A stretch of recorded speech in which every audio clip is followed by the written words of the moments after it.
ஹல்லேலூயா, ஹல்லேலூயா. இது ஒரு அற்புதமான நேரம். இது என் மேலே விழுந்த ஒரு அற்புதமான சீட்டு. ஆமென்.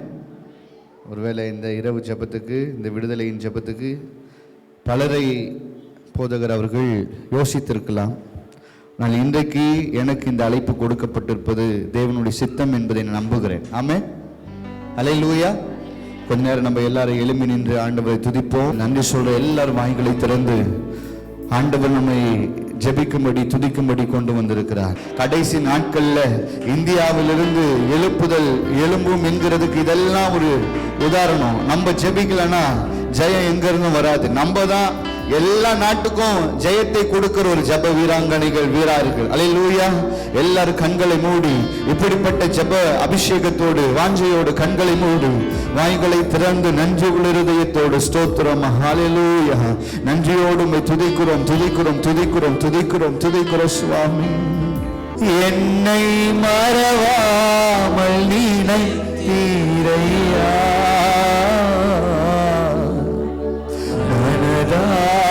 நன்றி சொல்லி இரவும்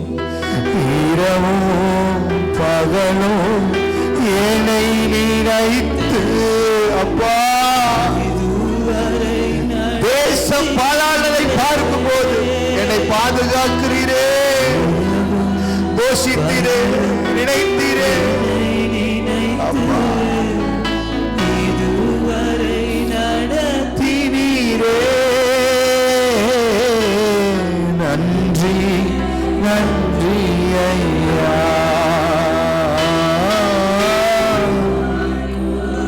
நன்றி ஐயா. கரங்களை தட்டுங்க, உள்ளத்தின் ஆழத்திலிருந்து நன்றி சொல்லுங்க. இங்கே அழைக்கப்பட்டவர்கள் நீங்கள் விசேஷித்தவர்கள். நீங்க தேவனால் மறக்கப்படுவதில்லை. இயேசுவின் நாமத்தினால் ஜெபிக்கிறோம் நல்ல பிதாவே. ஆமென், ஆமென், ஆமென். ஹல்லேலூயா. நம் யாவரும் அமர்வோம். இந்த வாய்ப்பை கொடுத்த அருமையான அன்பு ஆயர் ஐயாவுக்கும் பிஷப் அம்மா அவர்களுக்கும் நன்றிகளை தெரிவித்துக் கொள்கிறேன். குறிப்பாக இந்த நாளிலே உங்கள் மத்தியிலே என்ன தியானிக்க வேண்டும் என்று நினைத்த போது, ஆண்டவர் இந்த 2026ஆம் ஆண்டில் எனக்கு என்னோடு பேசின காரியம், சத்தியத்தை பகிரங்கமாய் கடினமாய் பேச கற்றுக்கொள் என்று சொல்லி என்னோடு கூட உணர்த்தினார். யாரா இருந்தாலும் எவங்களா இருந்தாலும் சத்தியத்தை வைராக்கியமாய் பிரசங்கிக்க வேண்டும் என்று சொல்லி என்னோடு கூட பேசினார். அதன்படியே கர்த்தர் இந்த மார்ச் மாதம் இந்த 17ஆம் தேதி வரை அப்படியே நடத்தி வந்திருக்கிறார். ஹல்லேலூயா. ஆகவே இந்த நாளிலே எனக்கு அழைப்பு கொடுக்கப்பட்டதை நான் ஏற்று இங்கு வந்திருக்கிற வேளையில் உங்களிடத்தில் ஆண்டவர் பேசும்படி என் உள்ளத்தில் உணர்த்தினதை உங்கள் மத்தியிலே கொண்டு வர விரும்புகிறேன். தென்னாப்பிரிக்கா பட்டணத்தில் ஒரு சகோதரர் இருந்தாராம். அந்த சகோதரர் ஒரு 17 ஆண்டுகள், ஒரு சில ஆண்டுகள் சிறைச்சாலையில் இருந்தாராம். சிறைச்சாலையில் இருக்கும்போது பல்வேறு சிறைச்சாலைக்கு வெளியே இருக்கும்போது பல்வேறு மக்கள் இயக்கத்துக்காக, மக்கள் நீதிக்காக எப்பொழுதும் போராடி கொண்டே இருப்பாராம். அப்போ ஒரு குற்றமும் செய்யாத இந்த நல்ல மாமனிதனை கொண்டு வந்து சிறைச்சாலையிலே பல ஆண்டுகள் அடைத்து வைத்தார்களாம். அப்போ இந்த மனிதன் தன்னுடைய இருதயத்துக்குள்ள எப்பொழுதும் சொல்லிக் கொள்வாராம், நான் ஒரு குற்றமும் செய்யவில்லை, என்னை இப்படி காரணம் இல்லாமல் இந்த சிறைச்சாலையில கொண்டு வந்து வச்சிட்டாங்களே, நான் தேவையில்லாம இந்த ஜெயில இருக்கிறேன்னு சொல்லி பல ஆண்டுகள் அவரை உள்ளே இருந்தாராம். உள்ளே இருக்கும் போதெல்லாம் ஆண்டவருக்கு நன்றி சொல்வாராம். கடவுளுடைய சித்தம் இல்லாம எதுவுமே நடக்காது, கடவுள் அதை பார்த்து கொள்வார், நிச்சயம் ஒரு நாள் என் ஆண்டவர் என்னை நினைப்பார் என்று சொல்லி மனசுக்குள்ள கர்த்தரை துதித்து கொண்டே இருப்பாராம். அவர் ஒரு மெத்தடிஸ்ட் திருச்சபையின் அந்த பாரம்பரிய வழியில வளர்க்கப்பட்டவர். அவர் பெயர் நெல்சன் மண்டேலா. அவர் இப்படியாக சிறைச்சாலையில் இருக்கும்போது அந்த பட்டணத்துக்குள்ள மிகப்பெரிய ஒரு கலவரம், ஒரு பெரிய கிளர்ச்சி வெடித்து அந்த நாட்டினுடைய தலைவர்கள் மீது, அந்த நாட்டில் இருக்கிற மக்களுக்கு ஒரு அதிருப்தி ஏற்பட்டு, போராளியா இருந்த, நீதிக்காய் போராடின இந்த நெல்சன் மண்டேலா சிறைச்சாலையில் இருக்கும்போது அவனே நம்மை வழிநடத்தினால் நன்றாக இருக்கும் என்று சொல்லி விடுதலைக்கு பிறகு அந்த பட்டணத்தினுடைய மிக சிறந்த தலைவராய் இந்த நெல்சன் மண்டேலா உயர்த்தப்பட்டார். அல்லேலூயா, அல்லேலூயா. சிறைச்சாலையில் இருக்கும்போது அவருடைய மனம் நினைத்தது, ஒரு குற்றமும் செய்யாத நான் எதுக்கு இந்த ஜெயிலில் இருக்கணும்னு அவர் பலமுறை நினைச்சிருக்கிறார். ஆனாலும் தேவனுடைய திட்டம், தேவனுடைய சித்தம், கர்த்தர் ஒரு நாள் என்னை நினைப்பார் என்கிற வைராக்கியம் அவருக்குள்ள இருந்ததுனால வெளியே வந்த பிறகு அந்த பட்டணத்தின் தலைவராய் கர்த்தர் மாற்றினாராம். அல்லேலூயா. உங்கள் பேரிலே கர்த்தர் நினைத்திருக்கிற நினைவுகள் பெரியது. அல்லேலூயா. இன்னைக்கு ஆண்டவர் உங்களை மறந்தது போல இருக்கும், ஆண்டவர் உங்களை கைவிட்டது போல இருக்கும், ஏற்ற சூழல்கள் உங்களுக்கு இல்லாதது போல இருக்கும். ஆனா அவர் சொல்றாரு, இமைப்பொழுதில் உன்னை கைவிட்டேன், ஆனாலும் இரக்கங்களினாலே, மிகுந்த இரக்கங்களினாலே, உருக்கங்களினாலே உங்களை என்ன பண்றாரா? ஒருவேளை நீங்கள் வெள்ளியை போல, பொன்னை போல, புடமிடுகிறவர்களை போல உங்களை ஆண்டவர் புடமிடலாம். அதிகமான அக்கினி சூளை இருக்கலாம், அதிகமான தாக்கம் உங்களுக்குள்ள இருக்கலாம். உடைஞ்சு போற ஆண்டவரே, என்னால முடியாத ஆண்டவரேன்னு சொல்லி ஒவ்வொரு நாளும் இந்த திறப்பின் ஜெபத்துல நீங்கள் நின்று ஜெபித்து கொண்டிருக்கலாம். கர்த்தர் உங்களை சுத்த பொன்னாக விளங்கு செய்கிற ஒரு நாட்கள் வரும். அல்லேலூயா. ஆண்டவர் உங்களை மறப்பதே இல்லை. ஆதாமும் ஏவாளும் பாவம் செய்து ஆண்டவருடைய சத்தத்துக்கு கீழ்ப்படியாம அந்த கனியை சாப்பிட்டு தோட்டத்தில் ஒளிந்து கொண்டிருக்கும் போது ஆண்டவர் தேடி சென்றார். ஆதாமே, ஆண்டவருக்கு நிச்சயமா அவங்க சாப்பிட்டாங்கன்னு தெரியுமா தெரியாதா? ஆனா ஆண்டவர் நினைத்து பார்த்தார். நம்ம எப்பெல்லாம் வழி விலகி போறோமோ அப்ப நம்மளை கைவிடாம நம்மை தேடி வந்து நம்மை நினைத்து பார்க்கிறவர் நம்முடைய ஆண்டவர். காயினும் ஆபேலும் சண்டை போட்டு கொண்டு காயின் ஆபேலை கொன்று போட்ட போது ஆபேலின் ரத்தம் பூமியிலிருந்து சத்தம் விட்டதான். ஆண்டவர் காயினை பார்த்து கேட்டாரா, உன் சகோதரன் எங்கே என்று சொல்லி. அதுக்கு அவங்க அண்ணன் என்ன சொன்னா, காயின் என்ன பதில் சொன்னா, நான் என்ன அவனுக்கு காவலாளியா? அப்போ உன் சகோதரனுடைய ரத்தம் பூமியிலிருந்து கூப்பிடுகிறதுன்னு சொன்ன உடனே அவன் மரித்த பிறகும் ஆண்டவர் அவன் சத்தத்துக்கு செவி கொடுக்கிறவராய், நினைக்கிறவராய் இருக்கிறார். அல்லேலூயா. அது மட்டும் இல்ல, காயினுக்கு அந்த ரத்த பலி சுமரும் என்று சொன்ன போது, ஐயா நான் போற இடத்துல என்னை கொண்டு போட்டுடுவாங்க, இப்படிப்பட்ட ஒரு சாபத்தை என்னால் ஏற்றுக்கொள்ள முடியாது என்று சொல்ல போது பாவம் செய்தவனை மன்னித்து உன்னை கொள்ளுகிறவன் மேலே இந்த ரத்த பலி என்ன பண்ணோம் அப்பயும் நினைச்சு பார்த்தார். நோவாவின் காலத்தில் பட்டணம் பாவம் செய்த போது நோவாவின் குடும்பத்தை கர்த்தர் என்ன பண்ணாரு நினைச்சு பார்த்தார். ஆபிரகாம் காண்பிக்கும் தேசத்துக்கு போன்னு சொன்ன போது பல்வேறு பட்டணத்தார் அவனை துன்புறுத்தும் போது தன் மனைவி என்று சொல்ல முடியாத ஒரு பயம் திகில் இருந்த போதும் கர்த்தர் என்ன பண்ணாரு நினைச்சு பார்த்தார். யோசேப்பை குழியில தூக்கி போடும் போதும், குழியில இருந்து தூக்கி விற்கும் போதும், வித்து சிறைச்சாலையில போடும் போதும் கர்த்தர் யோசேப்பை என்ன பண்ணாரு நினைத்தள்ளினார்.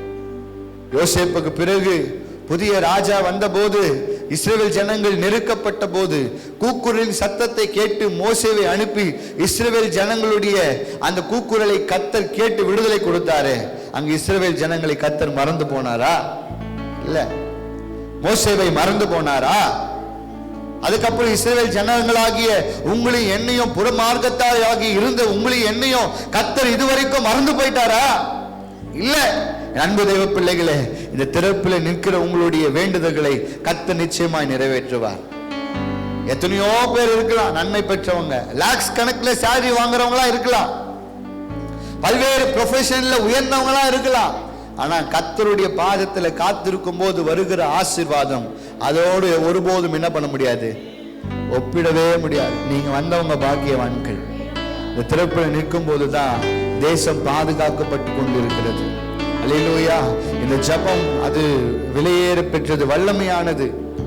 நீங்க இங்க வந்திருக்கிறீங்க, கர்த்தர் உங்களை நோய் நொடி இல்லாமல் ஆசீர்வதிப்பார், பொருளாதாரத்தில் ஆசீர்வதிப்பார், உங்க சந்ததியை பெருகு செய்வார். நான் அதுக்கு சாட்சி. என்னுடைய குடும்பமும் இந்த மாதிரி இரவு ஜெபத்துல போய் தான் விடுதலை பெற்று இன்றைக்கு நான் ஊழியக்காரனாய் நின்று கொண்டிருக்கிறேன். எங்களுக்கு விரோதமாய் செய்யப்பட்ட மாந்திரிகங்கள் எத்தனை சொல்ல முடியாதது. அது ஜெபிக்கும்படி எல்லாரும் வரும்போது எங்க அம்மா என்னை கொண்டு போய் ஊழியக்காரர் முன்னாடி நிக்க வச்சிட்டாங்க.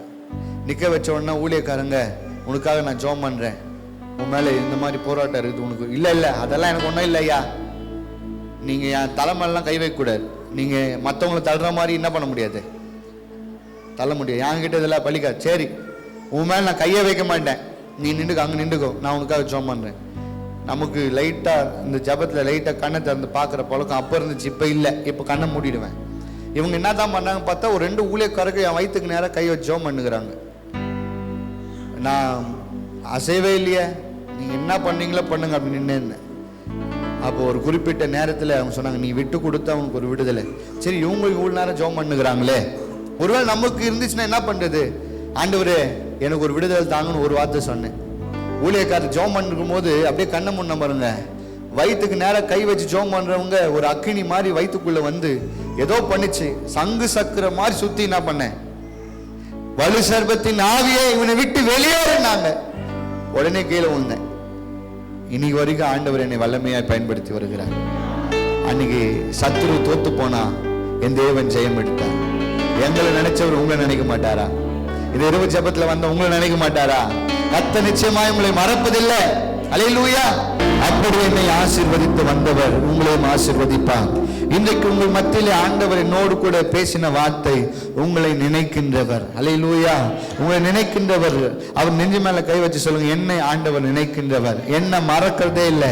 எங்க தெரியுமா நினைக்கிறார்? தாயின் கருவில் உருவாக முன்னே உங்களை நினைச்சிருக்கிறார். அல்லேலூயா, அல்லேலூயா. ஒரு பாட்டு இருக்குல்ல, என் தாய் உருவாக முன்னே என் கருவை உன் கண்கள் கண்டது. தாயின் உருவாகத்துக்கு முன்னாடி, தாயின் கருவில தாய் உருவாகத்துக்கு முன்னாடி நீங்களும் நானும் யார் என்பதை கர்த்தர் என்ன பண்ணியிருக்கிறார்?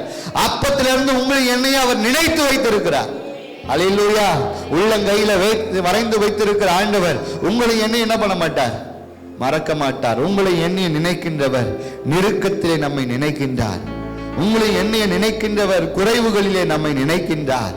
உங்களையும் என்னையும் நினைக்கின்ற ஆண்டவர் கைவிடப்பட்ட சூழ்நிலையை நினைக்கின்றார். அல்லேலூயா.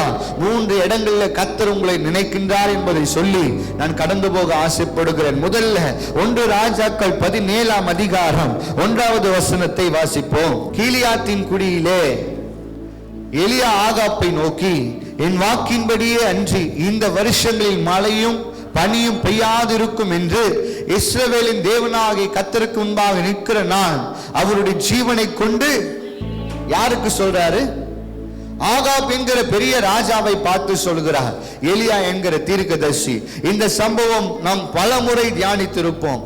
சிம்பிளா சொல்ல போனோம்னா, இஸ்ரவேல் ஜனங்கள் பாகால்களை வணங்குவதற்கு, இஸ்ரவேல் ஜனங்கள் ஆண்டவரை விட்டு சோரம் போவதற்கு, இஸ்ரவேல் ஜனங்கள் வனாந்தரத்தில் வழிநடத்தி வந்த தேவனை மறந்ததற்கு, இஸ்ரவேல் ஜனங்களை கர்த்தருடைய சமூகத்திலிருந்து விலக்கி நடத்துகிற இந்த ஆகாப் கிட்ட போய் ஆண்டவராகிய தேவனுடைய ஊழியக்காரனாகிய தீர்க்கதரிசி எலியாவை கொண்டு கர்த்தர் சொல்கிறார், ஆகாபே, என் ஜனங்கள் என் சித்தத்துக்கும் என் சத்தத்துக்கும் செவி கொடுக்காமல் தூர போனது நிமித்தமாய் இந்த பட்டணத்தில் மகா வறட்சி என்ன பண்ணுவேன்? வரவழைப்பேன். அந்த வறட்சி வருவதற்கு காரணம் மழை பெய்யாது, பனி பெய்யாது. இதுதான் ஒரு கர்ஸ்ட், இதுதான் ஒரு சாபம். கர்த்தருடைய சத்தத்துக்கு செவி கொடுக்காத எந்த ஜனத்தையும் கர்த்தர் என்ன பண்ண மாட்டார்? நினைக்கவே மாட்டார். அல்லேலூயா. எந்த ஜனத்தையும் அவர் நினைக்க மாட்டார். ஆனா அவர்கிட்ட மனம் திரும்பி மன்னிப்பு கேட்கும் போது நிச்சயமா நினைப்பார்.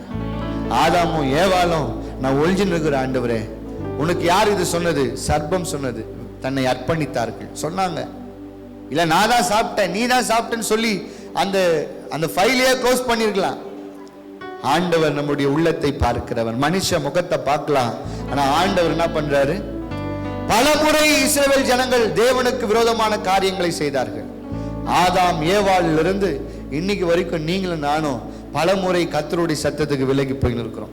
இந்த சத்தத்தை கேட்டுக்கொண்டிருக்கிற ஜனங்கள் கூட இன்றைக்கு இங்க வராம தன்னுடைய மாயையான வாழ்க்கை, இங்க இருந்து வீட்டுக்கு போய் 12 மணிக்கு போய் படுத்தாலும் காலைல 6 மணிக்கு எஞ்சா 6 மணி நேரம் தூக்கம் போதும்னு மருத்துவர்கள் சொல்றாங்க.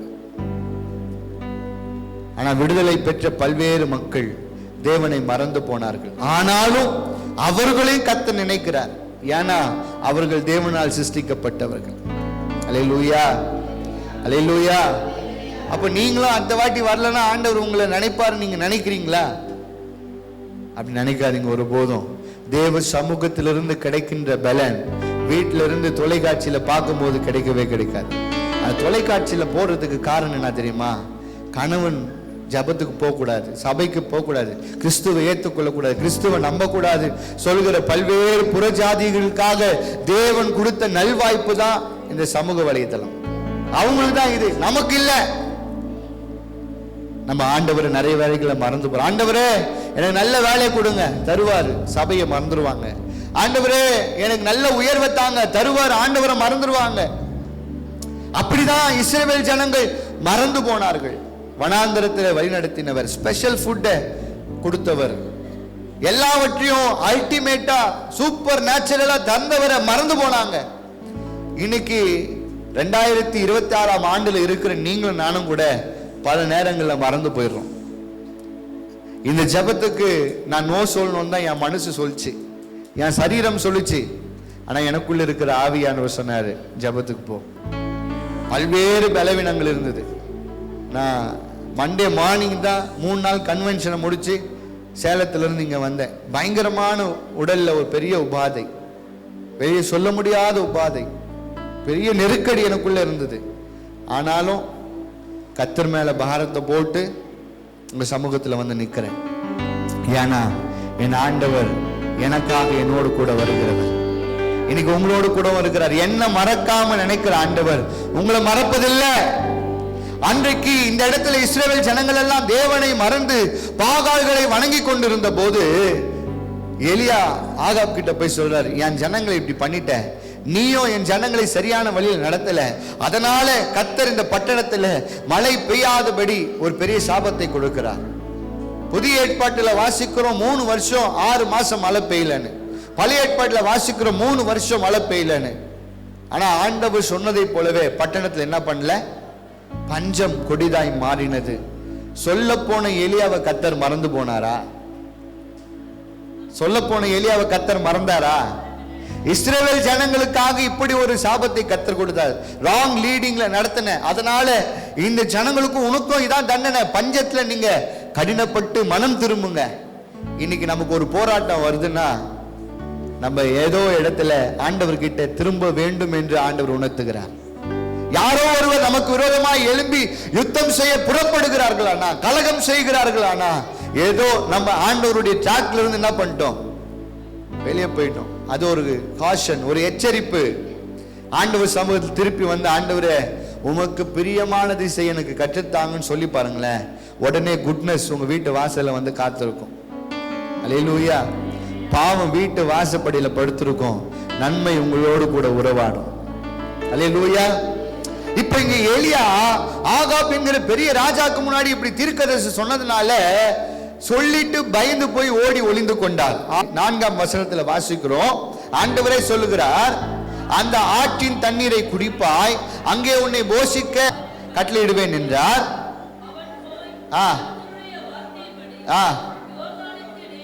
தங்கியிருந்தான். அது முன்னாடி வாசி பார்த்தீங்கன்னா ஆற்றண்டையிலே ஒளிந்து கொண்டு. அல்லேலூயா. இங்க தெளிவாய் நாம் பார்க்கிறோம், எலியாவை கர்த்தர் நெருக்கத்துல மறக்கவே இல்லை. சொன்னது அவர் தான், நீ போய் சொல்லு, மோசேவை போய் சொல்லுன்னாரு. நான் முடியாது, ஒரு வாய் அனுப்புங்க. ஆரோன் அனுப்புனார். ஆமென். சில பேர் கிதியோனை அனுப்புவாரு. சில பேர் நம்மள மாதிரி ஆளுங்கள்லாம் அந்த 2 காரியத்தை கேட்போம், பூமி நனைஞ்சிருக்கணும், தோல் காஞ்சிருக்கணும். இல்ல பூமி எல்லாம் நனைஞ்சிருக்கணும், தோல் காஞ்சிருக்கணும், இல்லைன்னா தோல் நனைஞ்சிருக்கணும், பூமி எல்லாம் இப்படி கேட்கிற ஆளுங்க இருக்கிறாங்க. இந்த எலியாவும் அப்படிப்பட்ட ஆள் தான். ஆகாப்புக்கு முன்னாடி போய் நான் எப்படி தீர்க்கதரிசனம் சொல்றது? நீ சொல்லிட்டு போய் ஒளிஞ்சுக்கோ, உனக்கு என்ன தேவை நான் அதை ப்ரொவைட் பண்றேன். கர்த்தருடைய சத்தத்துக்கு செவி கொடுத்தா போதுமா? உங்களையும் என்னையும் நினைக்கிற ஆண்டவர் நமக்கு என்ன தேவையோ அதை ப்ரொவைட் பண்ணே இருப்பார். அல்லேலூயா. நமக்கு என்ன தேவையோ அதை அவர் தருகிறவராய் இருக்கிறார். உங்களை என்னையும் அவர் மறக்கிறதே இல்லை, நம்மை நினைத்து பார்க்கிறவர். இப்ப இங்க காகத்தை கொண்டு யாருக்கு போஷித்தாரு? எலியாவுக்கு போஷித்தார். போஷித்து முடித்த பிறகு திருப்பி 18ஆம் அதிகாரத்துல பஞ்சம் அதிகமாயிடுச்சு, வறட்சி அதிகமாயிடுச்சு, ஜனங்களுக்குள்ள மிகப்பெரிய கலகங்கள்லாம் ஏற்பட்டு விட்டது. 18ஆம் அதிகாரம் 1வது வசனத்துல ஆண்டவர் சொல்லுகிறார் எலியா கிட்ட,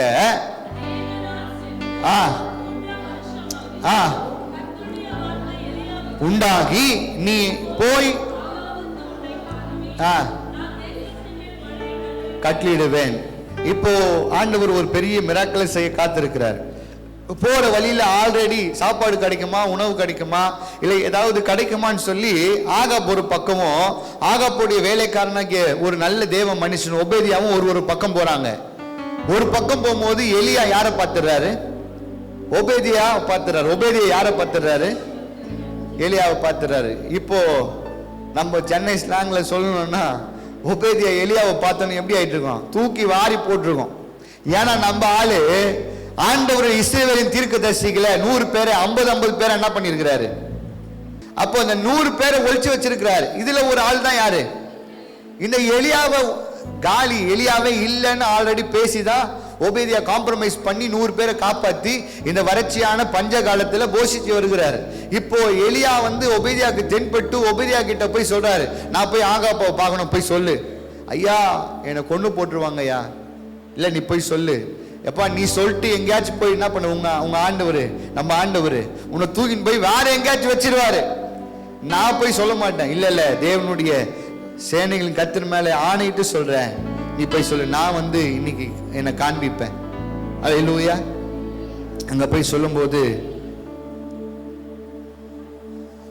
எலியா ஆகாப் கிட்ட சொல்ற, என் ஜனங்கள் இப்படிலாம் நீ பண்ண, ஜனங்கிட்ட போய் சொல்ற, நீங்களாம் இப்படி பண்ணீங்க, உங்களுக்கும் எனக்கும் ஆண்டவர் ஒரு காரியத்தை செய்ய விரும்புகிறார். எந்த தெய்வம் அக்கினினால் உத்தரவு கொடுப்போமோ அந்த தெய்வம் தான் உண்மையான தெய்வம். நீங்க நம்புறீங்களா?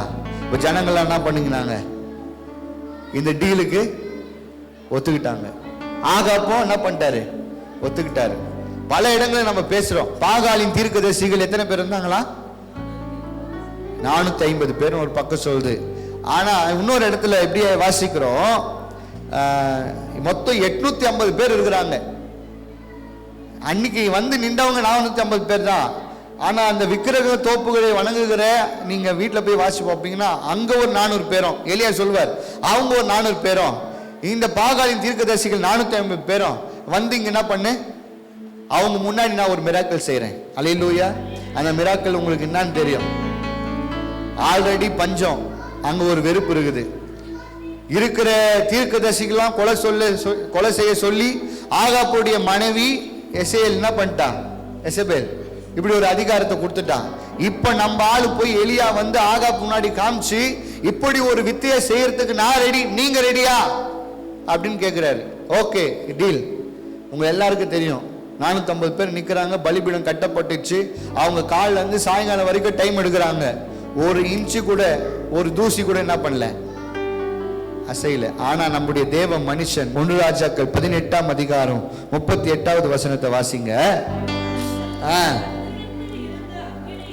அப்பொழுது கர்த்தரிடத்திலிருந்து அக்கினி இறங்கி அந்த சர்வாங்க தகன பலியையும் விறகுகளையும் பட்சித்து வாய்க்காலில் இருந்த தண்ணீரையும் ஒரு ஃபிராக்சர் ஆஃப் செகண்ட் தான். ஆண்டவர் நம்ம நினைச்சிட்டாருன்னா ஒரு நொடி போதும். காலையில இருந்து சாயங்காலம் வரைக்கும் கூப்பிட்டத அந்த தெய்வங்கள் நினைக்கல. ஆனா ஜீவனுள்ள தெய்வம் கூப்பிட்ட குரலுக்கு இறங்கி வந்தார்.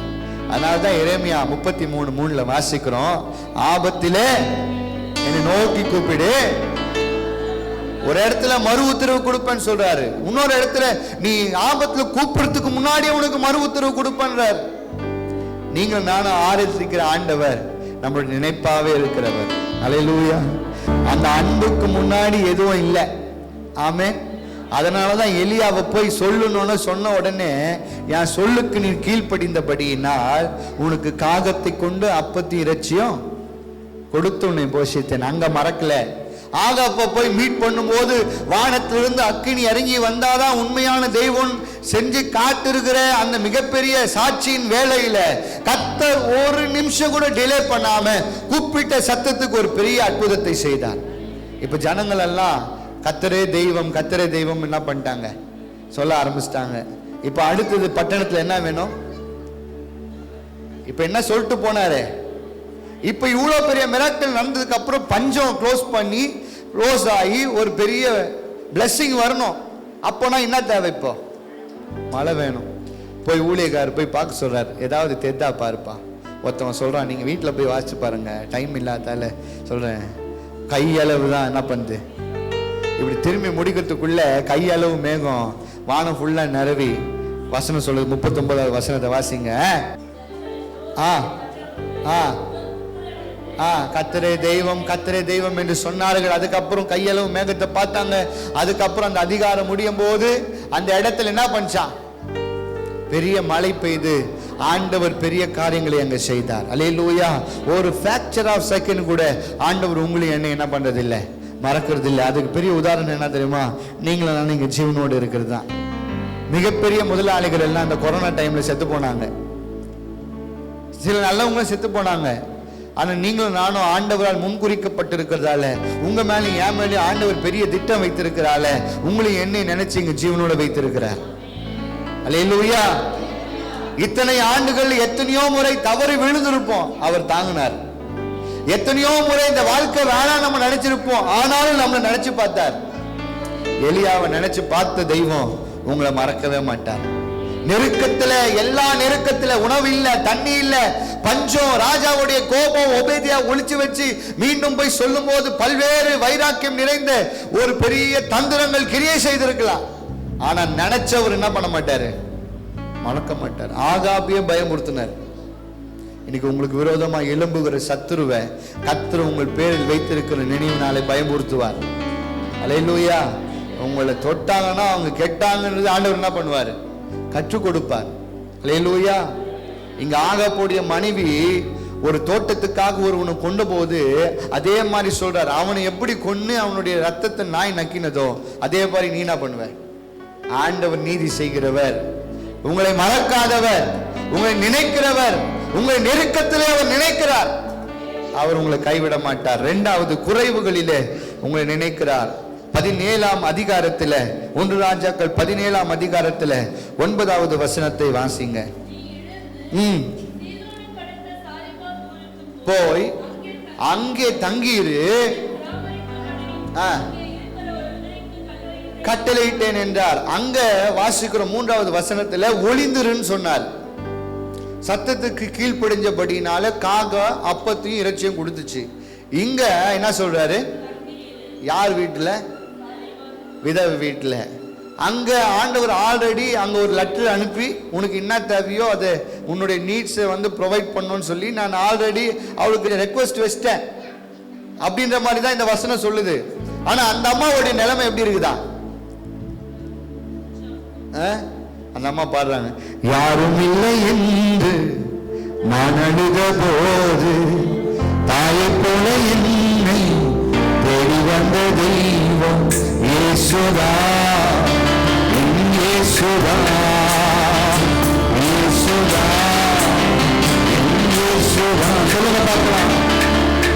யாரும் இல்லை என்று நான் அழுத போது தாயை போல என்னை தேடி வந்த தெய்வம் இயேசுதா, இயேசுதா, இயேசுதா, இயேசுதா.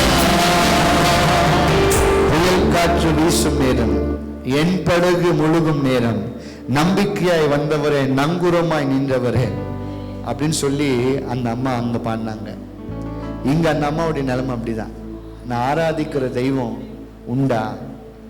அக்கினி அனுப்பி பாங்காளுடைய தெய்வம் பொய்யை நிரூபிச்ச தெய்வம் உண்டா? எலியாங்கிறவர் இப்படி ஒரு சாபத்தை விட்டு போயிட்டாரே, அவரு சொல்லி கீழ்ப்படிஞ்சு வந்து சொன்ன அந்த எலியாவின் தேவன் உண்மையானவரா, என் நிலைமையை அறிவாரா என்று அந்த அம்மா குறைவுல கர்த்தரை நோக்கி பார்த்திருப்பாங்க. ஒரு வார்த்தை யார் மூலியமாச்சும் வந்திருக்கும், அம்மா நீ ஒன்றுக்கும் கவலைப்படாம கர்த்தரை தேடு. கர்த்தரை தேடுகிறவர்களுக்கோ ஒரு நன்மை குறைபடாது. கழுகு கழுகு கழுகு கழுகு செட்டைகள் அடித்து உயிரை எழுப்புவது போல நம்மை உயிரை எழுப்புகிற ஆண்டவர் மறப்பதில்லை அப்படின்னு நீ என்ன தேடுன்னு ஆண்டவர் சொல்லியிருப்பார். ஒருவேளை அந்த அம்மா நான் கடைசியா சாவ போறேன் ஆண்டவரே, சாவத்துக்கு முன்னாடி நீங்க உண்மையான தெய்வமான என்னை காப்பாத்துங்கன்னு சொல்லியிருக்கலாம் இல்ல? சாது சுந்தர் சிங் அப்படிதான் மரண தருவாயில தான் தன்னுடைய அறையில் இயேசுவை சந்தித்தார். தூர பட்டணத்துல நிக் உஜித் சிங் என்கிற புகழ்பெற்ற தேவ மனுஷன், உங்களுக்கு தெரியும் நான் நினைக்கிறேன். கை இல்லை, கால் இல்லை, எல்லாமே சரீரத்தில் வளர்ச்சி குறைவு. தலை நல்லா இருக்கும், அந்த செஸ்ட்லாம் நல்லா இருக்கும், இந்த இடுப்பு கீழே ஒன்றும் இருக்காது, கைக்கு வெளியில ஒன்றும் இருக்காது, விரல்லாம் இருக்கும். அப்படி ஒரு தேவ மனுஷன். அவர் இப்படி பிறந்தது, நான் ஊனமா பிறந்துட்டேனே, நான் வாழ்வதற்கு தகுதி இல்லைன்னு தன்னுடைய டாய்லெட்ல போய் செத்து போயிடலான்னு யோசிக்கும் போது தன் தாயின் தகப்பனையும் தெய்வத்தையும் நம்பி வைராக்கியமா வெளில வந்தாராம். இன்னைக்கு லட்சக்கணக்கான மக்கள் அவரை ஃபாலோ பண்ணுகிறாங்க. ஏன்னா அந்த தேவ மனுஷன் ஆண்டவரை ஃபாலோ பண்ணுகிறார். அவரை மணக்காதவர் நம்மள மறந்துடுவாரா? இந்த அம்மாவை மறந்துடுவாரா? ஊழியக்காரர் வந்து கொஞ்சம் தண்ணி தான் கேட்கிறார். போகிறாங்க அம்மா தண்ணி எடுக்கிறதுக்கு. 11வது வசனத்துல வாசிங்க. கொண்டு வருகிற ஊழியக்காரர் கேட்ட தண்ணியை கொண்டு வர போகிற போது, கீழ்ப்படியும் போது, சத்தத்துக்கு செவி சாய்க்கும் போது, அப்படியே அடிப்பணியும் போது, ஆண்டவருடைய வார்த்தைக்கு மட்டுமே காத்திருக்கும் போது நிச்சயம் நம்பிக்கை வரும், நன்மை வரும். இப்ப இந்த அம்மா போகும்போது ஊழியக்காரர் கேட்கிறாரு, சரி இப்போ அப்படியே போற வழியில அந்த டைம்ல எனக்கு என்ன பண்ணு. அல்லேலூயா. அப்போ பஞ்சம் 3 வருஷம் பஞ்சம் இருக்குது. ஊழியக்காரருக்கு அந்த இடம் க்ளோஸ் ஆயிடுச்சு. வாஷ் அவுட் பண்ணி அம்ஸ்டர் ஆண்டவர் போ, அங்க போ உனக்கு தரேன்னு. இப்ப அந்த அம்மாவையும் போஷிக்கணும், இவரையும் போஷிக்கணும். என்ன செய்ய போறாருன்னு அந்த அம்மாவுக்கும் தெரியாது, எலியாவுக்கும் தெரியாது. ஆனாலும் கர்த்தருடைய சத்தத்துக்கு கீழ்ப்படிஞ்சு நிச்சயமா நம்ம நினைச்சு பார்ப்பாருன்னு எலியா போனாரு. போகும்போது வார்த்தையை விட்டாரு, பசியில எனக்கு கொஞ்சம் அப்பத்தை தான். இந்த அம்மா ஸ்டேட்மெண்ட் சொல்றாங்க, வாசிங்க. அந்த அம்மா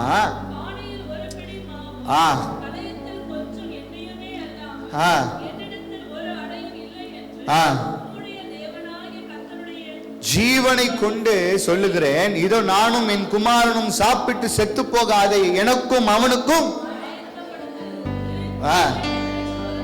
இவங்க டிசிஷனே மேக் பண்ணிட்டாங்க, முடிவு எடுத்துட்டாங்க செத்து போலான்னு. ஆனா ஆண்டவர் பாருங்க எப்படி அதை திருப்பி ஒரு டர்னிங் பாயிண்ட் ஏற்படுத்துறாரு.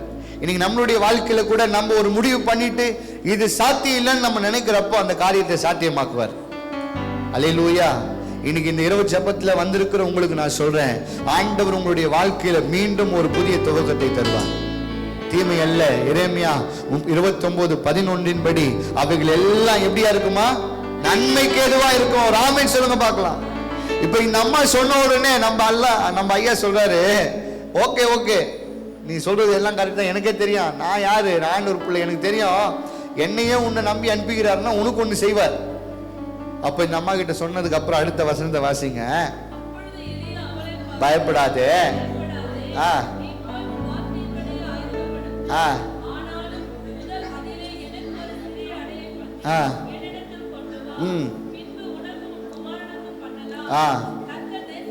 கர்த்தர் தேசத்தின் மலையை கட்டளையிடும் நாள் மட்டும்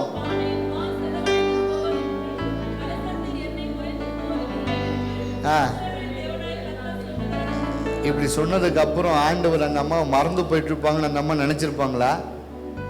ஃபுல் அடையும் சுட்டு யாருக்கு தான் குத்துருப்பாங்க? நம்ம சாப்பிடாம கூட செத்து போலாம். ஆனா இது நடக்குதா இல்லையான்னு சோதித்து பார்க்கலாம். அந்த அம்மா என்ன பண்ணிருப்பாங்க? வசனம் சொல்லுது, செய்தால்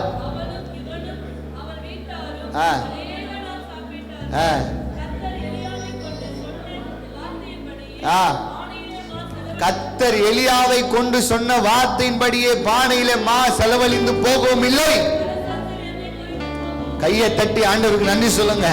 அன்பு தேவ பிள்ளைகளை, கர்த்தர் உங்களை நினைப்பாரானால் எப்படிப்பட்ட குறைவானா இருக்கலாம், எப்படிப்பட்ட குறைவானா இருக்கலாம். புள்ள மறந்துட்டு போயிருக்கலாம், மருமக புள்ளைய கூடிய கூண்டு போயிருக்கலாம், இல்ல மருமக உங்களுக்கு சரியில்லாம இருக்கலாம், இல்ல மகள் சரியா இல்லாம இருக்கலாம், நீங்க கைவிடப்பட்டீங்க நிக்கலாம் உங்க குறைவை சொல்ல முடியாம. எங்க திருச்சபைக்கு ஒரு பாட்டி அம்மா ஒருத்தவங்க வந்தாங்க. அந்த பாட்டி தன் பிள்ளைகளால கைவிடப்பட்ட சூழ்நிலையில் இருந்தப்போ அவங்க கடைசி காலத்துல தூர தேசம் பட்டண சவுத்துல இருந்து இங்க வந்தாங்க. அவங்க மகள் வீட்டில் இருப்பாங்க. அந்த மகள் ஒரு நர்ஸ், அம்மாவுக்கு வேண்டியதை செஞ்சு வச்சுட்டு போயிடுவாங்க. ஆனால் அம்மாவுக்கு செஞ்சு வைக்கும் போது தொட்டுக்க பொரியல் வைக்கிற மாதிரி ஒவ்வொரு நாளும் ஏதோ ஒரு கசப்பான வார்த்தையை விதைச்சிட்டு போயிடுவாங்க. அம்மா மேல பாசம்தான். ஆனாலும் அம்மா வயசானதால கொஞ்சம் அழுக்கா இருக்கிறதால, கொஞ்சம் ஏழ்ச்சி குளிக்காததால, வீடை சுத்தபத்தமா வச்சுக்காததால ஒவ்வொரு நாளும் உணவு கொடுக்கிற அந்த மகள் கூடவே அந்த தாயின் மேல ஒரு கசப்பான வார்த்தையும் கொடுப்பாளாம். ஒரு நாள் என்கிட்ட வந்து, எப்பயும் பேசாத அந்த தாயார், அவங்க தூர பகுதியிலேருந்து வந்ததுக்கு அப்புறம் அவங்க யாரோ கைட் பண்ணியிருக்காங்க, எங்கள் சர்ச்சுக்கு வந்தாங்க. சபை என்பது ஒரு குடும்பம் தானே. அப்போ எங்கள் சர்ச்சில் நாங்கள் ரொம்ப அவங்கள டேக் ஓவர் பண்ணிக்கிட்டு ரொம்ப அன்பாக இருப்போம். அவங்களுக்கு எங்களுக்கு ரொம்ப பிடிச்சிருச்சு. வயசான பாட்டி, கொம்பு வச்சுன்னு தான் நடப்பாங்க, செருப்பு கூட போட மாட்டாங்க. அப்போ அந்த பாட்டி ஒரு நாள் என்கிட்ட வந்து, ஐயா எனக்கு ஒரு விஷயம் செய்தி அப்படின்னாங்க. சொல்லுங்க பாட்டிம்மா. நான் செத்து போயிட்டா என்னை எப்படியாவது எடுத்து போட்டுரு, என் பிள்ளைங்களுக்கு கஷ்டத்தை கொடுத்துறாது அப்படின்னாங்க. நான் சொன்னேன், நீங்க அதெல்லாம் கவலைப்படாதீங்க, நீங்க என் பிள்ளைய என் பிள்ளையோட பிள்ளையெல்லாம் பார்ப்பீங்க, நீங்க கவலைப்படாதீங்க அப்படின்னு ஆறுதல் சொல்லி அமிச்சேன். 2 நாள் அந்த பாட்டி வீட்டுக்கே போல. 2 நாள் அந்த பாட்டி வீட்டுக்கு போல. 4வது நாள் ஒரு ஃபோன் வருது. ஐயா எங்க அம்மா இறந்துட்டாங்க, என்னை வந்து உங்க அம்மாவான்னு பார்க்கறதுக்கு போலீஸ் ஸ்டேஷன்ல கூப்பிட்டாங்க, எனக்கு என்ன பண்றதுன்னு தெரியலையா. அதெல்லாம் இருக்காது போங்கம்மா அப்படின்னு அனுப்பி வச்சேன். அவங்க எங்க அந்த அம்மா அந்த பொண்ணு அந்த பாட்டியோட தாய் மகள் வந்து எங்க சர்ச்சைக்கு வரமாட்டாங்க, அவங்க வேற ஒரு சபைக்கு போறாங்க. இந்த தாயை மட்டும் அம்மா பாட்டியை தான் வருவாங்க. 4 நாள் ஆச்சு. போய் பார்த்தா அந்த தாயினுடைய சரீரம் துண்டா அப்படியே அள்ளி போட்டு வச்சிருந்தாங்க. காலையில் கடைசியாக அன்னைக்கு அந்த அம்மா சபையில் என்கிட்ட வந்து பேச வரும்போது அந்த மகள் சொன்ன வார்த்தை, அந்த பொண்ணு என்கிட்ட சொல்லுது, இப்படி குளிக்காமல் இருக்கிறிய, நாத்தாச்சு போயிருக்கிறிய, இப்படி இருக்கிறதுக்கு எங்கேயாச்சும் போய் செத்து தொலைன்னு சொல்லிச்சான். விளையாட்டா தான் சொன்னேன் ஐயா, விளையாட்டா தான் சொன்னேன். அந்த அம்மா கிண்டியிலேருந்து சென்ட் தாமஸ் மவுண்ட் போகிற ட்ரெயினில் ஏறி கிண்டிக்கும் சென்ட் தாமஸ்க்கும் நடுவில் ட்ராக்லேருந்து கீழே வந்து தண்டவாள தடியில் மாட்டி சுக்குநூறாய் மாறி போனார்கள். ஏன் இதை நான் சொல்றேன்னா, அப்படி மனிதர்கள் கைவிடப்பட்டு உடைந்த சூழ்நிலை நீங்க நிக்கலாம். குறைவுகள்னால உங்க பிள்ளைகள் கூட, எனக்கு என்ன வச்ச, வீடு வாங்கி குத்தியா, இடம் வாங்கி குத்தியா, எனக்கு கல்யாணம் பண்ணி வச்சியா, நிறைய காரியங்கள் உங்களை காயப்படுத்தலாம். உங்கள் குறைவுகளை உங்க பிள்ளை மறந்து போனா, உங்க மருமகள் மறந்து போலாம், நீங்க ஆசையா வளர்த்தவங்க நம்பினவங்க மறந்து போலாம். ஆனா உங்களை என்னையும் உருவாக்கினவர் மறக்கிறது இல்லை, நினைப்பார், நினைச்சு பார்ப்பார். அன்னைக்கு எலியாவை நினைத்த ஆண்டவர் நெருக்கத்தில், அந்த விதவையை குறைவுகளை நினைத்த ஆண்டவர் உங்களை என்னையும் மறப்பதே இல்லை. அல்லேலூயா. இன்னும் ஒரே ஒரு விஷயத்தை வேகமாய் சொல்லி நான் முடிக்க விரும்புகிறேன். யோவான் 5ஆம் அதிகாரத்தில் ஒரு மண்டபம் இருந்தது. அந்த மண்டபத்தின் அருகே பல ஆண்டுகளாய் நடக்க முடியாத, எழும்ப முடியாத ஒருவர் இருந்தார். அது எல்லாம் உங்களுக்கு தெரியும் நினைக்கிறேன். அந்த குளம் எப்பொழுது கலக்கப்படுகிறதோ, அந்த குளத்தின் அருகே யார் முதல்ல விழுகிறாங்களோ அவங்க சுகமாகி எழுச்சி போவாங்கன்னு சொல்லி வேதம் சொல்லுகிறது. ஆனால் பல ஆண்டுகள் இத்தனை ஆண்டுகள் ஒருவரும் உதவி செய்யவில்லை, ஒருவரும் அந்த மனிதனை நினைத்து பார்க்கவில்லை. ஆனா வேதம் சொல்லுகிறது, ஆண்டவராக இயேசு கிறிஸ்து அந்த 38 வருஷம் வியாதிப்பட்ட மனுஷனிடத்துல வந்து, நான் உனக்கு என்ன செய்யணும்னு கேட்டார். அவன் சொன்னான், நான் சுகமா. ஒருவனும் என்னை கொண்டு போய் அந்த தண்ணீரில் போடுவதற்கு ஒருவனும் இல்லை. அது கலக்கத்துக்கு முன், அது கலங்கும் போது என்னாலே போய் விழ முடியல ஆண்டவரே. நான் ஆண்டவர் உள்ளத்தை பார்த்தார், அவனை நினைச்சு பார்த்தார். உங்களை என்னையும் நினைக்க மாட்டாரா? அப்படி எல்லாரும் எழுப்பி நின்று அந்த தேவனை நோக்கி பார்த்து சொல்லுங்க, ஆண்டவரே,